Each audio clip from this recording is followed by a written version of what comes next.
سلام دوستان عزیزم، میخوام آموزش کاور کنترل رو بدم که برای هر مدل کنترلی قابل استفاده باشه. احتیاج داریم به تلفن، خورده پارچه، چسب‌های دو طرفه و یا دکمه‌های جفتی. ما برای اندازه‌گیری طول قسمت روی کنترل که از تلفن استفاده می‌کنیم، از پشت چشمی تا پشت کنترل رو اندازه می‌زنیم به اضافه 5 تا 7 سانتی متر که برای دوخت و قسمت برگردانش استفاده میشه.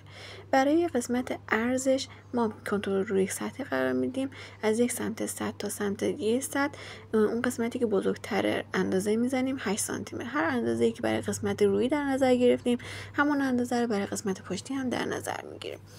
اون قسمتی که برمیگرده رو باید 4.5 سانت علامت بزنیم و اون قسمت رو هلال کنیم.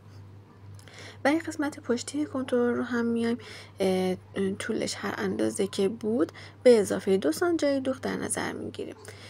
پارچه ها رو روبروی هم قرار میدیم. یک سمت رو کامل دوخت میزنیم، یک سمت بعدی رو هم سلوفون رو ما بین پارچه قرار میدیم و دوخت میزنیم از سمتی که هلال نداره. بعد از اینکه برگردوندیم لبه‌های کار رو برای تمیزی دوخت میزنیم.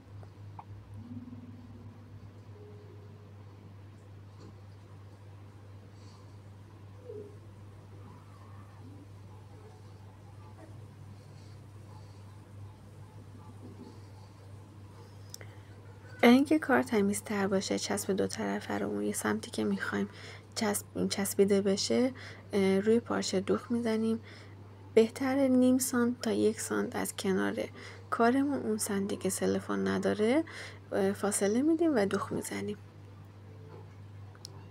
به این صورت کنترل رو روی کارمون قرار میدیم و لبه های